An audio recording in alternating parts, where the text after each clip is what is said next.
Wow, you guys have really outdone yourselves this time. The excerpts you've sent in for this deep dive are incredible. We're going to be taking a journey through world history, but not the one you might find in your average textbook. Right, exactly. This time, we're going to be looking at things through the lens of Islamic history. And I, for one, am super excited to see what kind of aha moments and unexpected connections we uncover along the way. Ready to dive in? Absolutely. Let's do it. Okay, so to kick things off, can you give us a little bit of context? What makes this perspective on history so unique? Well, we often get caught up in what we might call the Mediterranean story of history. The one that revolves around ancient Greece and Rome. Yeah, like that's the classic narrative. Exactly. But there's this whole other story unfolding in parallel. We could call it the Middle World story. Okay, the Middle World story. Yeah. I like that. Tell me more. What's that all about? Well, think Mesopotamia, Persia, all those empires that rose and fell over centuries. It's a region shaped by this cyclical pattern of empires. And what's really fascinating is how these two narratives, these two worlds, collide and intertwine. Yeah, it's like discovering a hidden layer to a tapestry you thought you knew. Suddenly the whole picture becomes richer, more complex. Right. And that's what makes this deep dive so exciting. We're going to be exploring those connections, those moments where the Mediterranean and the Middle World stories intersect and shape each other. Okay, so let's start with the Middle World then. I gotta admit, when I hear names like Amorites, Assyrians, Babylonians, I kind of blank out. Well, it can definitely feel like a whirlwind of names and dates sometimes. Yeah, but I bet there's a lot more to it than just that. Yeah. Can you help us break it down, make it come alive a bit? Absolutely. Let's imagine for a moment a world where empires rise and fall with the rhythm of the seasons. We've got the Amorites, who built the legendary city of Babylon. Imagine those ziggurats reaching for the sky, a symbol of human ambition and ingenuity. I'm picturing it. Then we have the Assyrians, known for their military might and their vast empire that stretched from Mesopotamia to Egypt. They were fierce warriors, but also skilled administrators, builders of roads and palaces. It's like a historical epic unfolding before our eyes. And then, of course, we have the Persians. They created this massive empire so vast that Alexander the Great would later spend years trying to conquer it. Think grand palaces, sprawling gardens, and a network of roads connecting distant lands. Okay, yeah, that's starting to paint a picture for me. But it wasn't all just about conquests and empires, right? What about culture? What about everyday life? Well, those empires were much more than just military powers. They were centers of innovation, of intellectual and artistic ferment. Okay, give us some examples. What kind of innovations are we talking about? Well, let's start with writing. The Emirates gave us that gift. Whoa, hold on. Are you saying they invented writing? They did, and that was a revolution. Think about it. Suddenly, you could record history, share knowledge across distances, create literature. It changed everything. Yeah, that is huge. It's hard to imagine a world without writing. And then we have the Babylonians with Hammurabi's Code, one of the earliest examples of a written legal code. It was an attempt to create a more just and ordered society. Wow, so these weren't just about brute force. They were trying to create systems to bring order to the world. Exactly. And then let's not forget about religion. New religions emerged in this region, like Zoroastrianism in Persia, with its ideas about the cosmic struggle between good and evil. Themes that echo in so many belief systems today. It really makes you realize how interconnected history is. All these ideas bouncing around, influencing each other, shaping the course of human thought. Absolutely. And it's in this world, this middle world teeming with empires, innovations, and ideas that a new force emerges. Islam? Okay, so let's get to that pivotal moment. What was the world like on the eve of Islam's arrival? Set the scene for us. Well, the middle world was in a state of transition. Alexander the Great's conquests had disrupted the old order, and new powers were vying for control. Arabia, often overlooked by the great empires, was a land of diverse tribes and shifting alliances. And it's in this setting, in this very specific time and place, that the story of Prophet Muhammad begins. The sources we have for this deep dive paint such a vivid picture of his life, his spiritual journey, his message of monotheism in a world dominated by polytheistic beliefs. It's a powerful narrative. Yes, and what's fascinating is how his message resonated with people, particularly those who felt marginalized or disenfranchised by the existing social order. Islam wasn't just a set of beliefs, it offered a blueprint for a more just and equitable society. So it was revolutionary in a sense. Absolutely. It challenged the status quo and presented a new way of organizing society based on the principles of equality, justice, and submission to one God. That's where the idea of the Ummah comes in, right? This notion of a community of believers transcending tribal or ethnic boundaries. Exactly. The Ummah, the Muslim community, became a core principle of Islam. It fostered a sense of unity and solidarity among Muslims, regardless of their social status or origin. So it wasn't just about changing individual beliefs, it was about creating a new social order altogether. That's right, and that new order began to spread outward from Medina, the city where Prophet Muhammad and his followers migrated to, marking a turning point in Islamic history. And as Islam gained momentum, new leaders emerged. Figures like the first four caliphs who faced the immense challenge of guiding this rapidly growing community. Their stories, as I've been reading these sources, they're filled with drama, triumphs, and really tough choices. Oh, absolutely. Each of those early caliphs had to navigate incredibly complex situations. Take Abu Bakr, the first caliph. He had the task of uniting a community still grieving the loss of Prophet Muhammad while facing internal divisions and external threats. Yeah, talk about pressure. And then there's Omar, the second caliph. He oversaw a period of remarkable expansion for the Islamic Empire. The sources mention Omar entering Jerusalem, choosing to pray outside the Church of the Holy Sepulchre rather than inside. It's a powerful image, one that speaks volumes about his leadership and his understanding of interfaith relations. It was a deliberate act of respect, a recognition that conquest shouldn't equate to the suppression of other religious communities. A powerful lesson for leaders of any time, really. And yet, despite these efforts at unity and tolerance, challenges emerged within the Muslim community. Yeah, there's the split that happens, something that would have a long-lasting impact. That's the Sunni-Shia divide, a schism that arose from disagreements over who should succeed Prophet Muhammad as leader of the Muslim community. And that divide, unfortunately, would echo through centuries of Islamic history, shaping political and religious dynamics in profound ways. Right. And it reminds us that even within a unified community, differences of opinion and interpretation can lead to lasting divisions. Okay, so we've got this new faith, Islam, spreading rapidly, facing internal challenges, but also expanding its reach across the Middle East. What were the factors driving this remarkable expansion? Was it all about military might? Well, the Muslim armies were certainly disciplined and motivated, inspired by their faith and a desire to spread the message of Islam. But it wasn't just about military strength. Islam offered a compelling message of equality, justice, and submission to one God. A message that clearly resonated with people across diverse cultures and social backgrounds. Exactly. Islam offered a new social order, a different way of life that many found attractive, especially those who felt marginalized or oppressed by existing power structures. So as a combination of factors, military strength, a compelling message, and a desire for a more just and equitable society. And all of this led to the creation of a vast and dynamic civilization that would soon enter a period of unparalleled cultural and intellectual flourishing. And that's a story we'll delve into next time when we explore the wonders and achievements of the Islamic Golden Age. I can't wait. Okay, we just left off talking about all these incredible advancements during the Golden Age of Islam. It really makes you wonder how it could possibly end. I mean, when you're on that kind of a roll, it seems like nothing can stop you. You're absolutely right to point out that sense of momentum, but history, as we know, rarely follows a straight path. Even during this remarkable period of flourishing, challenges were brewing both within and outside the Islamic world. So what were some of the cracks starting to show? Was it internal strife, external pressures, or a combination of both? It was a complex interplay of factors. Internally, you had the ongoing Sunni-Shia divide, which continued to shape political and religious dynamics. Then externally, you had the rise of new powers, some of whom saw the Islamic world as a rival or a target for expansion. I remember from the sources that one of these external challenges came in the form of the Crusades, a series of religious wars launched by European Christian powers aimed at reclaiming Jerusalem and the Holy Land. What was the impact of these conflicts on the Islamic world? The Crusades were a period of intense conflict and upheaval. They led to widespread violence, the destruction of cities, and the displacement of countless people. They also introduced a new level of hostility and mistrust between the Islamic world and European Christendom. It's hard to imagine the fear and uncertainty that people must have felt during those times.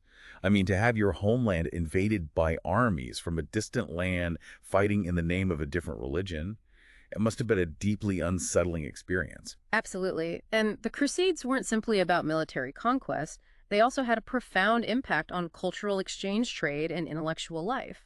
They exposed the Islamic world to new ideas, technologies, and ways of life, but they also reinforced existing prejudices and stereotypes. So it was a mixed bag, a period of both disruption and exchange. Precisely. And it's important to remember that the Crusades weren't a monolithic event. They spanned over 2 centuries and involved a variety of actors with shifting alliances and motivations. That makes sense. History is rarely as simple as it seems in the textbooks. Exactly. And just as the Islamic world was beginning to recover from the Crusades, another even more formidable challenge emerged: the Mongol invasion. Oh yes, the sources describe the Mongols as a force of nature sweeping across vast territories with unmatched military might. The Mongol conquests were truly cataclysmic events. Led by figures like Genghis Khan, they carved out an empire that stretched from East Asia to Eastern Europe, leaving a trail of destruction and upheaval in their wake. Their impact on the Islamic world was particularly devastating. I remember reading about the sacking of Baghdad in 1258, a pivotal moment that marked the end of the Abbasid Caliphate and dealt a severe blow to the intellectual and cultural heart of the Islamic world. The fall of Baghdad was a turning point. It shattered a sense of unity and ushered in a period of fragmentation and instability. The Mongols, known for their military prowess and ruthlessness, wreaked havoc across the region, toppling dynasties and disrupting trade routes. It's hard to grasp the scale of the devastation. It must have felt like the world was turning upside down. The Mongol invasions were a period of profound trauma for the Islamic world. But amidst the chaos and destruction, there were also stories of resilience, adaptation, and the emergence of new centers of power. So it wasn't just a story of decline and collapse. Not at all. The Islamic world demonstrated remarkable resilience in the face of these challenges. New dynasties emerged like the Mamluks in Egypt, who managed to defeat the Mongols at the Battle of Ain Jalut in 1260, halting their westward advance. That's an inspiring story. It shows that even in the darkest of times, there's always hope for resistance and renewal. Absolutely. The Mamluk victory at Ain Jalut was a pivotal moment, not just militarily, but symbolically as well. It demonstrated that the Mongols were not invincible and that the Islamic world was capable of defending itself against seemingly insurmountable odds. It makes you wonder how people coped with such tumultuous times. Where did they find solace and meaning amidst so much upheaval? Well, in addition to the strength and resilience of communities and the emergence of new political powers, there was also a spiritual dimension to this resilience. Sufism, with its emphasis on inner peace, mystical experiences, and the search for unity with the divine, offered a source of comfort and hope for many during these trying times. Sufism seems to have played a significant role in helping people navigate the challenges of this era. Yes. Sufi mystics and poets became increasingly popular, offering a path to spiritual enlightenment that transcended the turmoil of the external world. Their teachings emphasized love, compassion, and the importance of cultivating an inner connection with the divine. I can see how those ideas would have resonated deeply with people experiencing such hardship and uncertainty. Absolutely. Sufism provided a sense of hope and meaning, a reminder that even amidst chaos and suffering, there was a deeper reality, a spiritual realm that offered solace and guidance. So we have these external shocks, crusades, the Mongol invasions, reshaping the political landscape. Yeah. And at the same time, this internal spiritual renewal happening within Islam itself. It's a fascinating interplay of forces. And it's out of this crucible of challenge and transformation that a new chapter in Islamic history begins to unfold, a chapter marked by the rise of 3 powerful empires: the Ottomans, the Safavids, and the Mughals. Okay, now those are names I recognize. Mm-hmm. Each of these empires left a lasting mark on world history, didn't they? They did indeed, and each had its own unique story, its own blend of cultural influences, political structures, and interactions with the wider world. I'm especially curious about the Ottomans. They seem to have played a pivotal role in bridging the East and West, didn't they? The Ottomans were a remarkable force in world history. They emerged from the remnants of the Seljuk Empire in Anatolia, gradually expanding their territory until they controlled vast swaths of southeastern Europe, Western Asia, and North Africa. Their conquest of Constantinople in 1453 was a momentous event, wasn't it? It marked the end of the Byzantine Empire and the emergence of the Ottomans as a major power on the world stage. The fall of Constantinople sent shockwaves through Europe and ushered in a new era in the relationship between the Islamic world and the West.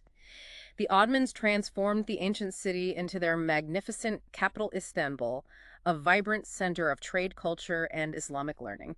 I've always been fascinated by Istanbul. It's a city where East meets West, a place where different cultures and religions have interacted and blended for centuries. Istanbul is truly a unique and captivating city, and under the Ottomans it became a symbol of their power and cosmopolitanism. The Ottomans were known for their tolerance of religious minorities, their sophisticated administrative system, and their patronage of the arts and sciences. So they weren't just about military conquest, they also fostered a thriving culture and a relatively tolerant society. That's right.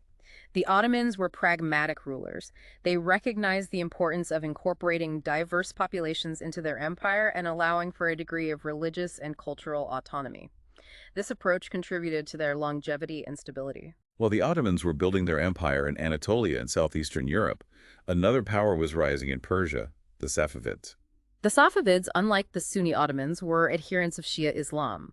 They established a powerful empire in Persia, embracing Shi'ism as the state religion and fostering a distinct cultural identity that emphasized Persian traditions and artistic expressions. I remember reading about the Safavid capital, Isfahan, a city renowned for its beauty and architectural splendor. Isfahan was a masterpiece of urban planning and architectural design. The Safavids were patrons of the arts, and under their rule, Isfahan became a center of artistic innovation known for its mosques, palaces, gardens, and intricate tile work. So while the Ottomans were expanding their empire westward, the Safavids were creating a vibrant center of Shia culture and artistic expression in Persia. And then, of course, we have the Mughals in India, adding yet another layer of diversity and complexity to the Islamic world. The Mughal Empire was a remarkable fusion of Islamic and Indian traditions. Founded by Baburur, a descendant of Timur, Tamerlane, in the early 16th century, the Mughals gradually extended their control over much of the Indian subcontinent. I'm especially intrigued by the reign of Akbar the Great, a Mughal emperor known for his religious tolerance and his efforts to create a more inclusive society. Akbar was a visionary ruler. He recognized the diversity of India's religious landscape and sought to create a more harmonious society by promoting dialogue and understanding between different faith communities. He abolished the jizya attacks on non-Muslims and encouraged interfaith marriages. It's fascinating to see how these three empires, the Ottomans, the Safavids, and the Mughals, each in their own way, embodied the dynamism and diversity of the Islamic world. Yeah. But as we move closer to the modern era, we encounter a new set of challenges and transformations forces that would test the resilience of these empires and reshape the relationship between the Islamic world and the West. You're right. The rise of European colonialism driven by economic ambitions, technological advancements, and a growing sense of global dominance would cast a long shadow over the Islamic world. It seems like we're approaching a turning point, a moment where the old order begins to crumble and new forces come into play. Exactly. The encounter with European colonialism would have a profound and lasting impact on the Islamic world, sparking movements of resistance, reform, and redefinition that continue to shape the landscape of the 21st century. Well, I'm both excited and a bit apprehensive to see where this journey takes us next.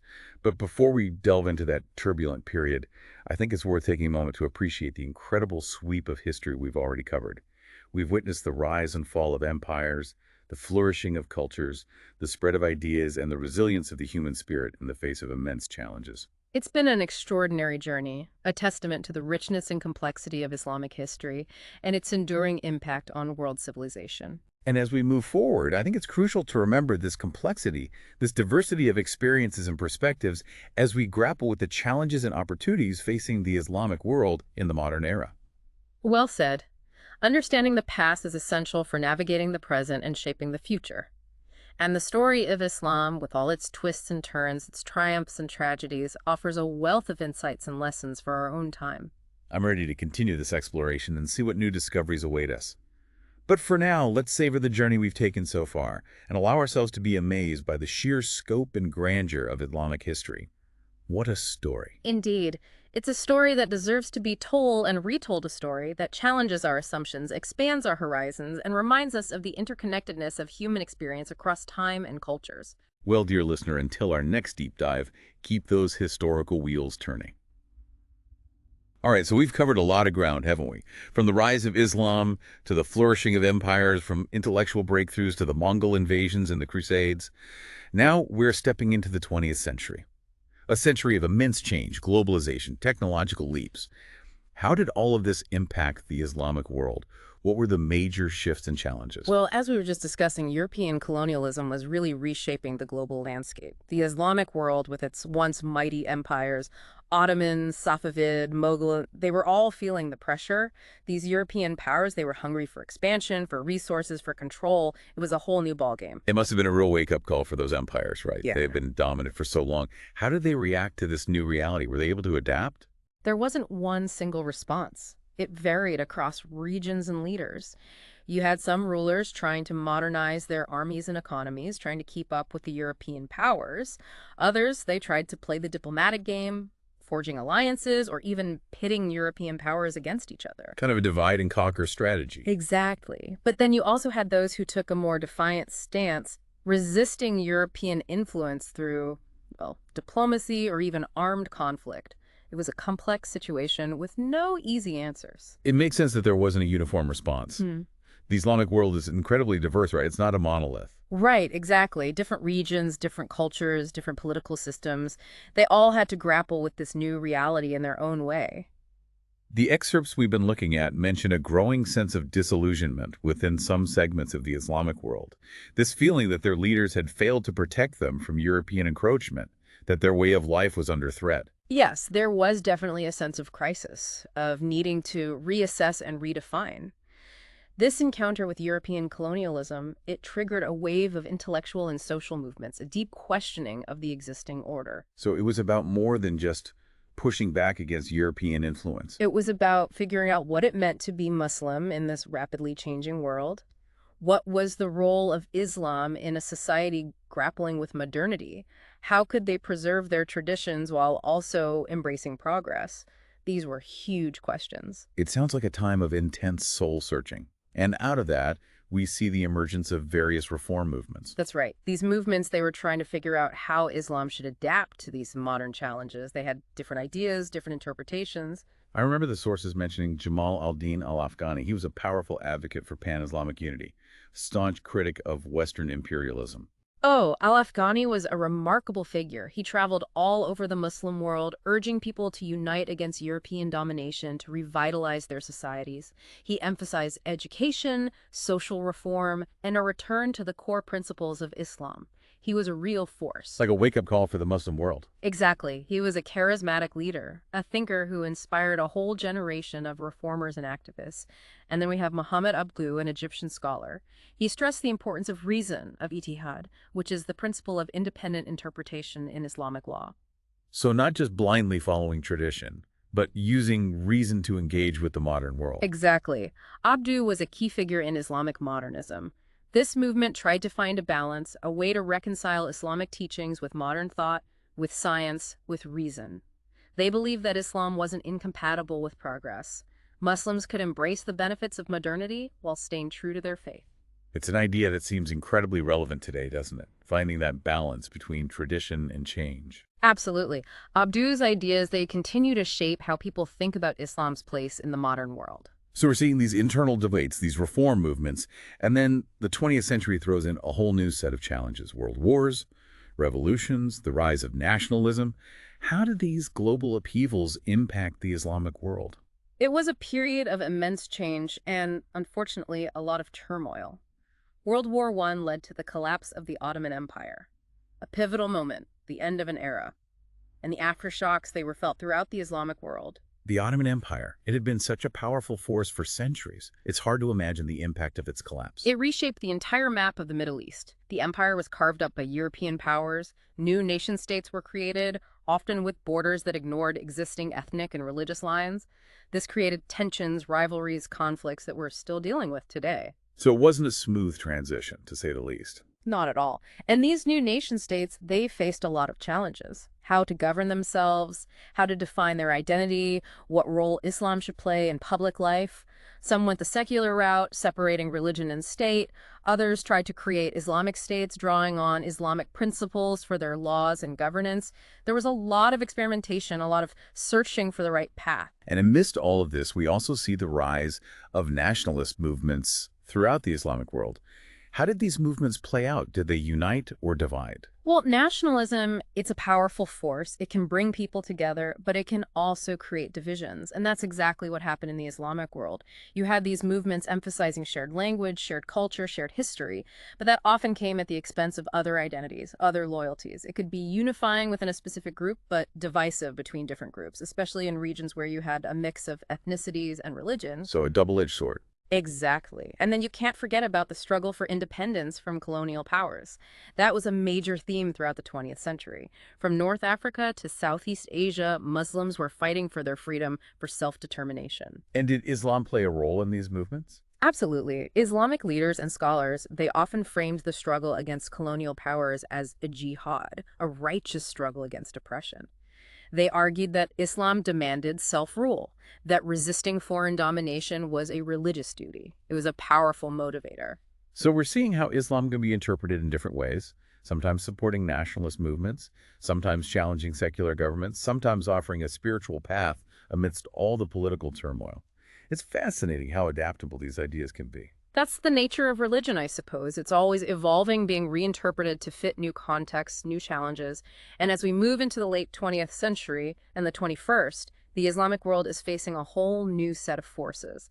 Globalization, technological advancements, the rise of new ideologies, it's a whole new landscape. How did those forces impact the Islamic world? What were the major trends?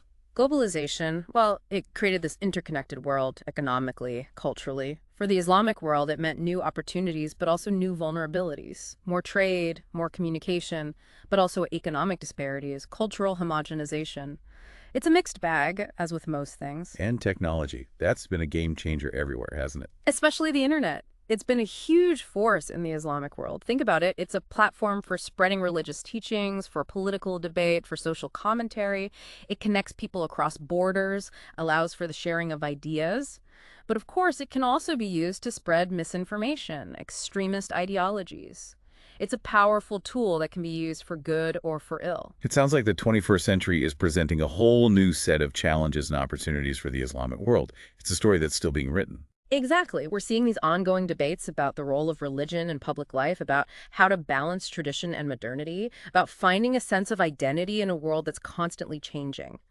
These are questions that Muslims, and frankly all of us, are grappling with. It's been an incredible journey exploring this vast and complex history. From the rise of Islam to the challenges of the 21st century, we've covered so much ground.